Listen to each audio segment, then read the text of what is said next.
Namaskar. In this lecture number 14 of mine, we will be discussing the decisions related to price. We had already discussed the decisions related to product in lecture number 13. अब pricing कैसे की जाती है इसके बारे में discuss किया जाएगा लेक्चर नंबर 14 के अंदर. Welcome to my lecture series. Now first of all as marketer we need to understand कि प्राइसिंग होता क्या है, किसे प्राइस का मीनिंग क्या है और प्राइसिंग कैसे करी जाती है. ये एक मार्केटर के लिए अंडरस्टैंड करना बहुत ज़रूरी है. ये तो हम सब जानते ही हैं कि प्राइस एक अमाउंट ऑफ मनी है जो एक प्रोडक्ट और सर्विस के एक्सचेंज में दिया जाता है. एक कस्टमर जब एक प्रोडक्ट और सर्विस को बाय करता है तो वो एक मनी या वैल्यू वर्थ देता है और उसके बदले में एक एक्सचेंज इनकर करता है. So basically, it is the value that is exchanged in a transaction. Now, this art of translating in quantitative terms, the value of the product to customers is known as pricing. हमने एक product बनाया, फिर हम उसको एक price देते हैं. Price देने का मतलब है हम उसके साथ एक वैल्यू अटैच करते हैं, एक क्वांटिटेटिव टर्म्स में एक वैल्यू अटैच करते हैं. उस attaching of value to the product is known as pricing. So ये प्राइसिंग का जो एक आर्ट है, ये एक बहुत ही क्रूशियल फैक्टर है एक मार्केटिंग मिक्स के बनने में. देखिए, प्राइसिंग के बेसिस पे सारी सेल्स की जाती हैं. प्राइसिंग अगर इफ़ेक्टिव नहीं होगा या प्राइसेस अगर रीज़नेबल नहीं होंगे, तो कस्टमर्स क्योंकि काफ़ी हद तक प्राइस सेंसिटिव रहते हैं, तो वो शायद वो प्रोडक्ट ना खरीदें. सो इसीलिए प्राइसिंग एक बहुत ही इम्पॉर्टेंट प्लेस होल्ड करता है in the marketing mix of a product, in the marketing mix of a marketing strategy. So इसलिए प्राइसिंग को बहुत ही एहतियात से, बहुत ही केयरफुली उसके बारे में कैलकुलेशंस करनी पड़ती हैं और बहुत ही केयरफुली प्राइस को टैग किया जाता है प्रोडक्ट के साथ.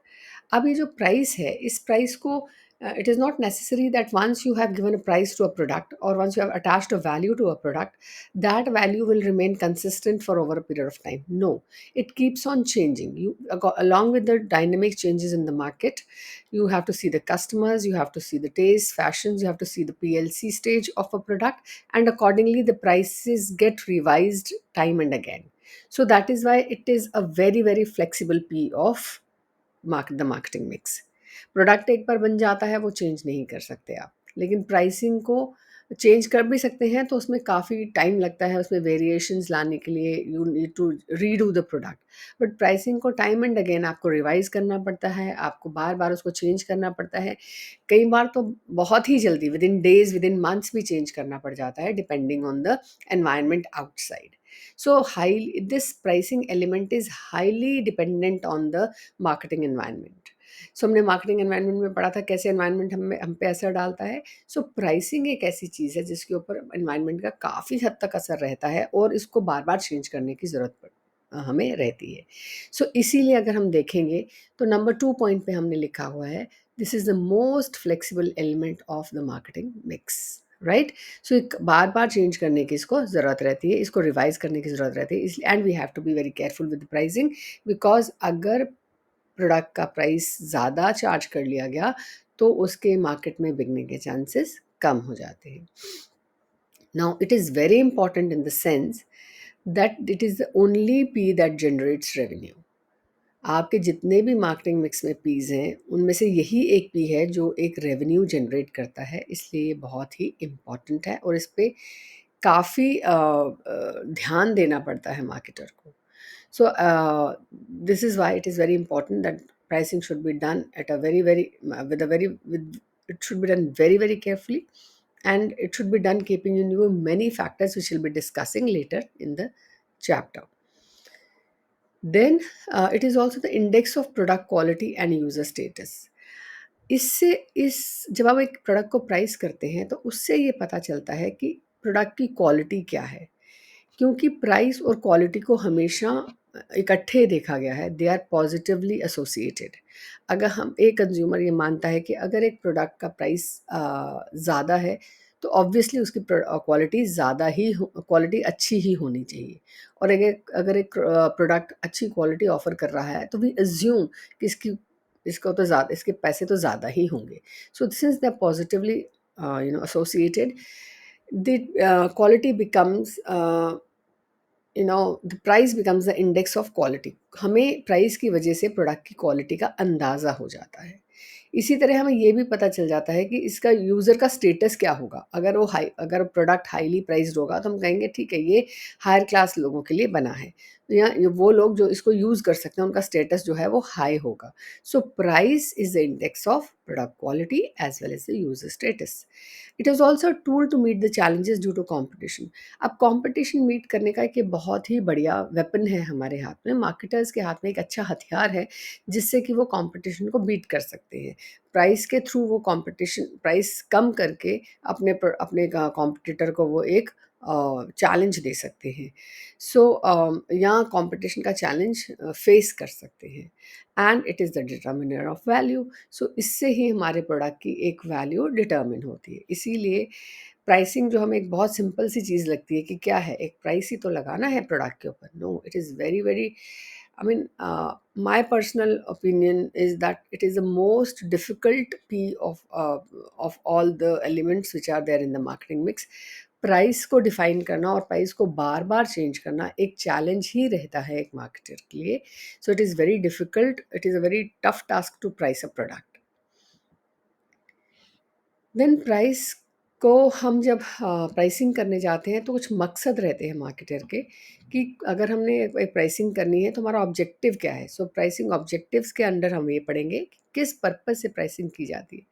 देखिए, मार्केटर या कंपनी प्राइसिंग करेगी या तो प्रॉफिट कमाने के लिए, कुछ हमारे जो ऑब्जेक्टिव्स होते हैं वो प्रॉफिट कमाने के लिए होते हैं। सो हम प्राइस उस हिसाब से करते हैं कि हमें इतना प्रॉफिट मिल जाए, तो then they are profit oriented pricing. When our target is to increase sales, then we will be having the project pricing objective would be sales oriented. And when we are okay with the whatever position we are, we don't want to change. अगर हम एक comfortable position पे पहुंच जाते हैं market के अंदर और हम उसको चेंज नहीं करना चाहते, तो हमारे ऑब्जेक्टिव होते हैं स्टेटस को प्राइसिंग ऑब्जेक्टिव्स। सो पहले हम डिस्कस करते हैं profit oriented pricing objectives. Profit oriented pricing objectives वो ऑब्जेक्टिव्स होते हैं जिसमें हम प्रॉफिट्स को मैक्सिमाइज करने का हमारा ऑब्जेक्टिव होता है, उसी के हिसाब से हम प्राइस फिक्स करते हैं। सो जब इसके तीन टाइप्स हैं। First is maximization of profits. पहला जो एम रहता है इसके अंदर मार्केटर का, कि हमने कुछ नहीं सोचना, हमने प्राइस करते वक्त सिर्फ यही ध्यान रखना है कि हमारे प्रॉफिट्स मैक्सिमाइज्ड हों, मैक्सिमम प्रॉफिट्स लेने की कोशिश करेंगे हम प्रॉफिट ओरिएंटेड प्रॉफिट ऑब्जेक्टिव्स में, प्राइसिंग ऑब्जेक्टिव्स में। और सेकंड है return on investment. when a marketer wants that I should get a decent return on my investment in the form of percentages, then he will fix a percentage of profits on his products and price the product accordingly. So ROI को अगर अपना objective बनाते हैं तो आपको एक percentage of profits, जो भी आपको रिटर्न चाहिए इन्वेस्टमेंट के ऊपर, उसके हिसाब से आप प्रोडक्ट को प्राइस करने की कोशिश करते हैं। And then third is when you say okay, I want satisfactory profits, neither I want to maximise, neither want to have a fixed return on my investment. I want that I should have sufficient profits which are okay for me to survive in the market and have sufficient amount of profits also by which I can comfortably do business in the market. तो तब आप satisfactory profits के हिसाब से अपनी products की pricing करते हैं। सो ये तीन टाइप्स जो हैं, ये आपके प्रॉफिट को ध्यान में रखते हुए प्राइसिंग के ऑब्जेक्टिव्स हैं। Now coming on to the second type, which is the sales oriented pricing objectives. ये ऑब्जेक्टिव्स दो तरह के होते हैं, which is maximization of market share. अब अगर मार्केटर कहता है कि नहीं, मुझे प्रॉफिट की तरफ ध्यान नहीं देना, मुझे देखना है कि मेरा मार्केट शेयर बढ़ता रहे, तो उसका फोकस रहेगा शेयर को बढ़ाना। तो वो अपनी प्राइसिंग, मार्केट शेयर को बढ़ाना, तो वो अपनी प्राइसिंग उसी हिसाब से करेगा। वो प्रॉफिट की तरफ ध्यान नहीं देगा, वो मार्केट शेयर की तरफ ध्यान देगा। ज़्यादा लोगों को कंज्यूमर बनाने की उसमें शायद वो प्राइसिंग को कम कर दे, या शायद वो प्राइसिंग को क्वालिटी ज़्यादा करके हाई कर दे, वैल्यू एडिशंस करके हाई कर दे, कि उसको अपनी मार्केट शेयर को कैप्चर करना है। तो अपने मार्केट शेयर को ध्यान में रखते हुए वो प्राइसिंग करेगा। अगला इसके अंदर आ जाता है maximization of sales volume. He might try, then another objective under this would be that I don't care about the market share, but I need to increase my numbers. मेरे सेल्स वॉल्यूम से मेरा number increase होना चाहिए, तो उसके through ही मैं अपना that would be my objective and this is the way I am going to price my product.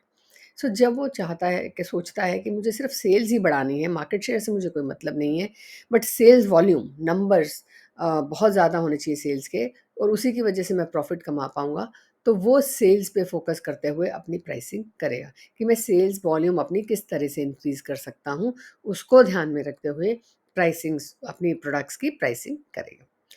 Then is status quo pricing sorry status of pricing में 3 तरह के प्राइसिंग आ जाते हैं। मेंटेनेंस ऑफ मार्केट शेयर, क्योंकि status quo is you are in a comfortable position in the market. आप इस stage पे पहुँच चुके हैं कि आप एक कंफर्टेबल पोज़ीशन में हैं मार्केट के अंदर और आपको अब लग रहा है कि ना मुझे आगे जाना है, ना मुझे पीछे जाना है। आप सिर्फ़ उस पोज़ीशन को मेंटेन करने के लिए स्ट्राइव करते रहते हैं।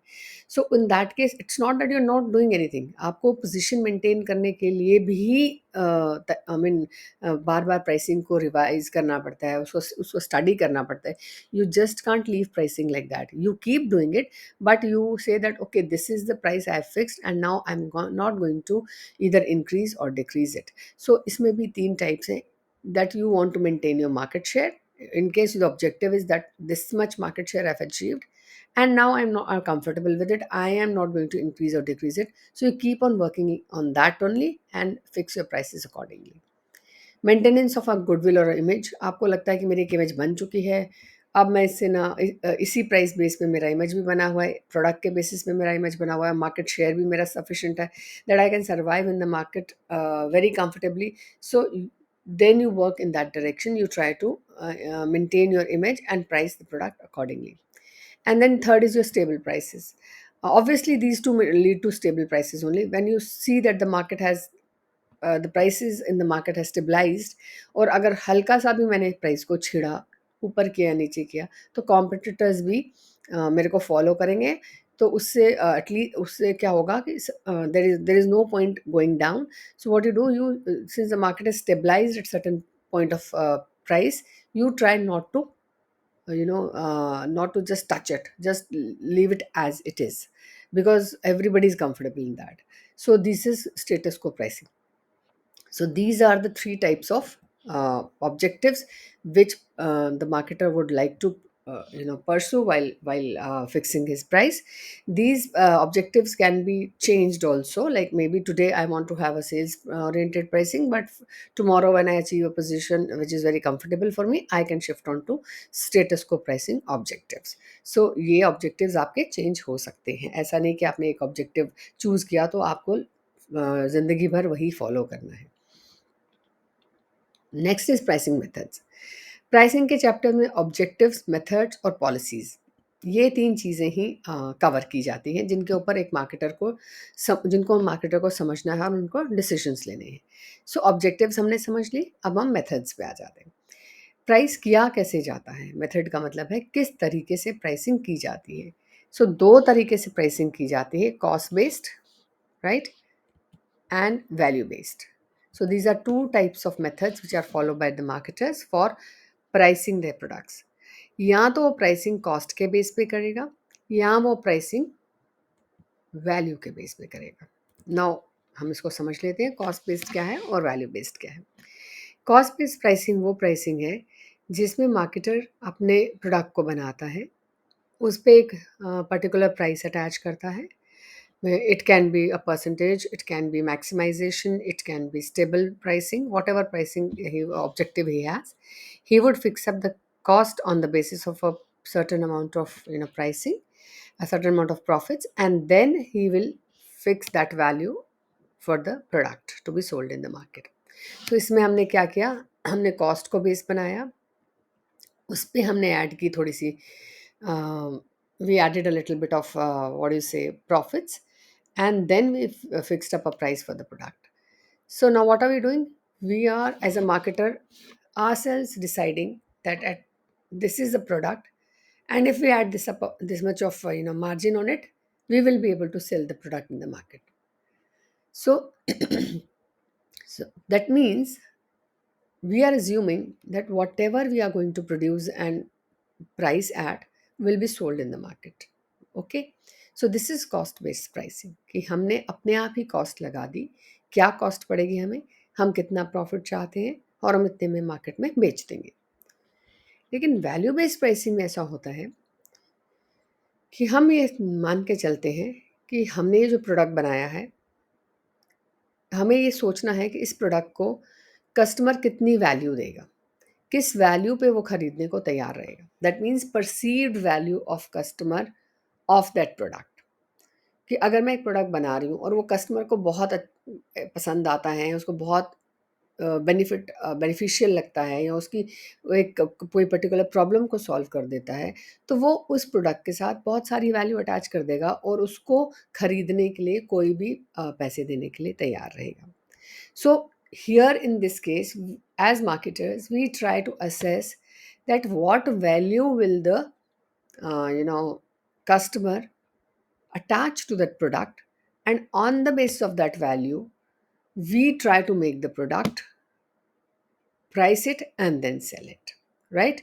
Before producing the product, we try to attach a value in the term, in the in the sense of the solution that it is going to give to the consumer, or maybe the satisfaction that it is going to the consumer, or maybe the delight that customer might have feel after owning that product.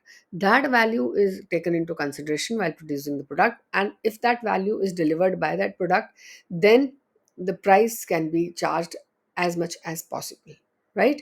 So these are the two basic methods by which we can price a product. तो marketer चाहे तो cost base बना सकता है, marketer चाहे तो value based pricing कर सकता है, बट आज की डेट में value based pricing is considered to be much better option to be method to be used by the marketers. Now cost based pricing में तीन तरह की pricing आप कर सकते हैं। आप full cost pricing, मतलब आपने cost ली, उस पर एक markup लगाया, अपना percentage of profit लगाया और आपने उसका pricing set कर दी। Second is the contribution pricing. Contribution pricing is the direct cost plus the contribution variable costing के basis पे आप pricing करते हैं कि आपने एक fixed cost ली और variable cost जो है उसको cover करते हुए आप उसको pricing करते हैं। And break even pricing is that you see that where the product is going to break even, और उस हिसाब से आपको किस point of time पे कितना profit earn करना है, that can be determined only by the break even point of a product. So you calculate the break even point and then see how will you try to achieve come out with profits as early as possible. So cost based pricing को के तीन methods हैं जिसमें हम costing के basis पे price product का fix up करते हैं. Now coming on to the value based pricing. Value based pricing, I've told you, is the value, perceived value of the customer about that product. Now, in this case, there are two types of prices which can be used, pricing methods which can be used. Number one is good value pricing. Good value pricing ये है कि अगर आपको लगता है कि आप एक fair amount of quality at a reasonable price दे सकते हैं, आपने पहले ही रिसर्च करके मान लिया कि ठीक है ये प्रोडक्ट रीजनेबल प्राइस पे ही बिकने वाला है, so what do, you try to give good amount of quality at that reasonable price, क्योंकि कस्टमर उस पे इतनी ही वैल्यू अटैच करेगा, उससे ज़्यादा वो पैसा नहीं देगा. So you understand by researches and by talking to the consumers and by the various sources you have, you try to find out what value will be attached to the product I'm going to sell. So उस product के पास की value जब आपने समझ ली, तो आप उसी के हिसाब से उसकी quality, fair amount of quality इसमें डाल के उस प्रोडक्ट को बनाने की कोशिश करते हैं. और जब वो product fair amount of quality eight reasonable price तैयार हो जाता है, तो it is a good possibility that that product will be highly acceptable by the consumers. So आपने क्या करा, आपने पहले जान लिया कि मेरे प्रोडक्ट को ठीक वैल्यू लगेगी, बहुत ज़्यादा वैल्यू नहीं अटैच की जाएगी, तो मुझे प्राइस रीजनेबल रखना पड़ेगा, करेक्ट. सो उसके लिए आपने क्या किया, fair amount of quality eight reasonable price बना दी अपने प्रोडक्ट के अंदर और उसको रीजनेबली प्राइस कर दिया. And now there the chances that the product will be sold very effectively. दूसरा है वैल्यू एडेड प्राइसिंग. इसमें आप क्या करते हैं, आपको लगता है अच्छा ये मेरा प्रोडक्ट तो रीजनेबल प्राइस पे बिकने वाला है, क्यों ना मैं इसमें कुछ वैल्यूज ऐड कर दूं और अपनी मन मर्जी के पैसे लूं, and then I price it whatever price I want to. So what you add features, value addition करते हैं, उसमें कुछ ऐसे फीचर्स करते हैं जो इतने डिस्टिंक्ट होते हैं, जो इतने डिफ्रेंशिएट होते हैं कि अगर आप उसमें हायर प्राइस चार्ज भी कर रहे हैं तो आप उसको जस्टिफाई कर पाएँ कि ठीक है मैंने इसमें इसलिए ज़्यादा पैसे लिए क्योंकि मैंने इसमें ये वैल्यू ऐड की है. फिर अच्छा अब आप देखिए गुड वैल्यू प्राइसिंग में जितने भी आपके रिटेल स्टोर्स हैं जो रीजनेबल प्राइसेस पे सेल करते हैं, इकोनॉमीज ऑफ स्केल पे प्ले करते हैं, वो लोग गुड वैल्यू प्राइसिंग को यूज़ करते हैं, right.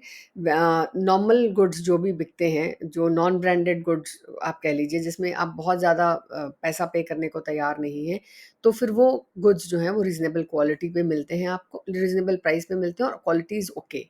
But once you go in for a product which is for example branded products, वहाँ उसमें एक वैल्यू एडिशन हो जाता है, कोई ना कोई ऐसा फीचर, कोई ना कोई ऐसा डिफरेंशिएशन, कोई ना कोई ऐसा डिस्टिंक्ट, कोई ना कोई ऐसा डिस्टिंक्ट फीचर, कोई ना कोई ऐसा यूएसपी ऐड कर दिया जाता है, जिसकी वजह से कि जिसकी वजह से आपकी वैल्यू एडिशन जो है उसकी इतनी अच्छी हो जाती है कि उस वजह से आप हाई प्राइसेस जस्टिफाई कर सकते हैं। फॉर एग्जांपल पेयर सोप या डव सोप, ये नॉर्मल सोप से हट के कुछ वैल्यू एडिशन करते हैं।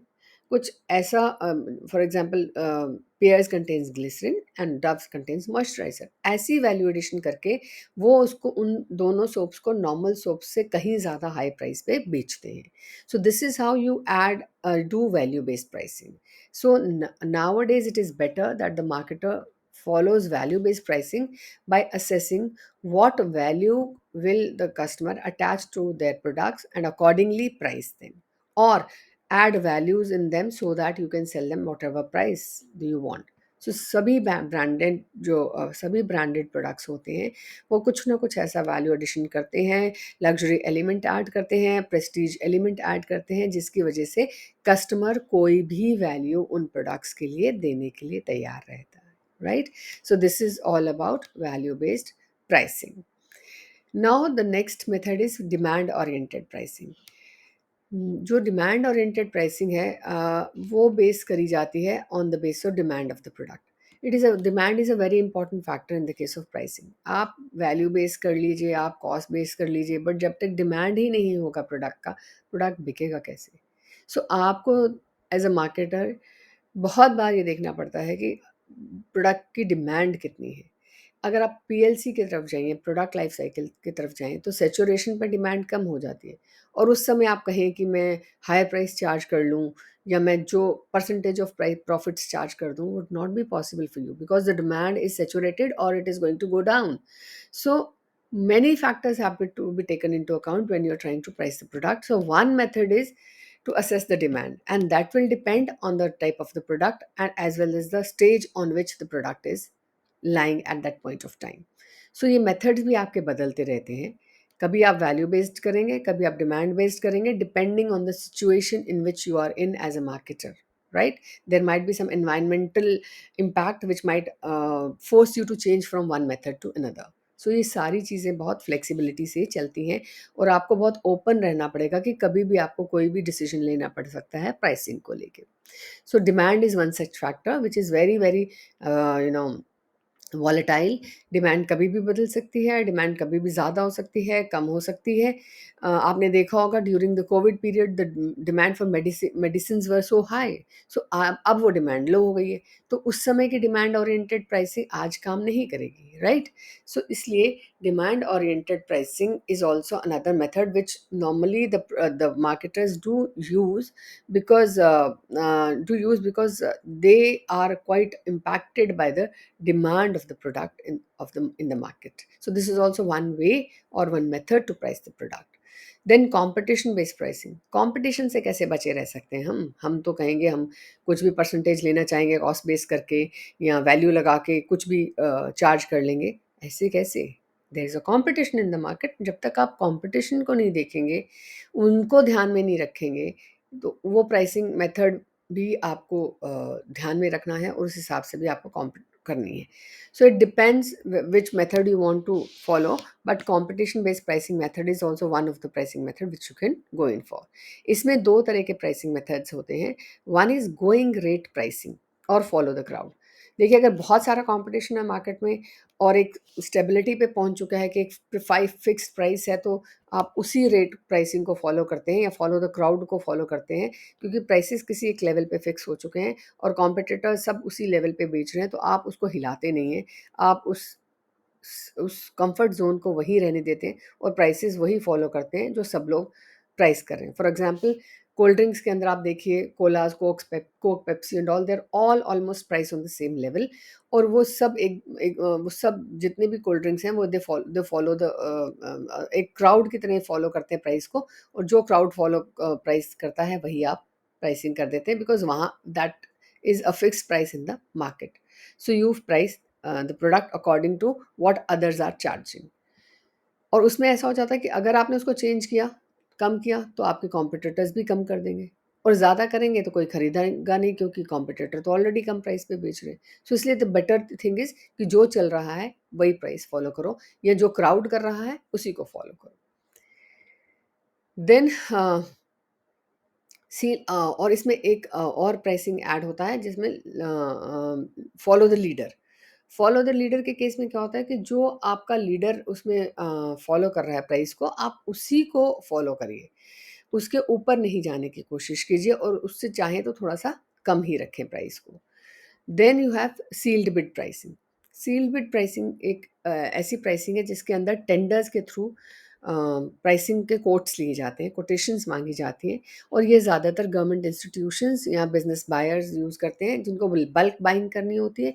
दे invite the bids from the suppliers. Bulk buying के केस में बाइंग सिंपल वे में नहीं होती, टेंडर्स इनवाइट किए जाते हैं, बिड्स इनवाइट की जाती हैं, और जिसने सबसे ज़्यादा कम प्राइस कोट करा होता है उसी को ऑर्डर मिलता है। सो ये प्राइसिंग जो होती है ये भी बड़ी केयरफुली करनी पड़ती है, क्योंकि ये कॉम्पिटिटर को ध्यान में रख के करनी है। जब आप एक बिड भर रहे हैं, जब एक टेंडर भर रहे हैं, तो बहुत सारे और भी कॉम्पिटिटर्स आपके उस टेंडर को भर रहे होंगे और लोएस्ट को मिलेगा। सो इसलिए आपको अपनी प्राइसिंग उस तरह से रखनी है जिससे कि आपका लोएस्ट प्राइस हो। So that means you have to have a competitive pricing in that tender और bid in order to fetch the big order which you're going to get through a government agency or a business buyer or a bulk buyer. So this is sealed bid pricing, जिसमें beads जो हैं वो sealed pack होके जाती हैं और खुलती हैं सबके सामने, जिसमें कि लोएस्ट बिडर को ऑर्डर मिल जाता है। सो इसमें भी कंपटीशन को ध्यान में रखते ही आपको प्राइस करना है, क्योंकि अगर आपने प्राइस ध्यान से नहीं किया तो देयर इज़ अ पॉसिबिलिटी कि कॉम्पिटिटर जो है उसका प्राइस लोएस्ट हो सकता है, और आपके हाथ से बिड चली जाएगी, आपके हाथ से ऑर्डर चला जाएगा, right? So that is why it is totally based on competition. So you just can not think of बाकी में, तो फिर भी आप कंपटीशन को ध्यान में ना रख के भी कभी प्राइसिंग कर लो, सोच के कि शायद हमारा प्रोडक्ट इस प्राइस पे कैचअप कर जाए। लेकिन सील्ड बिड प्राइसिंग के अंदर को आपको ऑर्डर ही नहीं मिलेगा। You have to be very very competitive in this case, and you have to offer the lowest price. So this is totally totally competition और कॉम्पिटिटिव बेस्ड, राइट?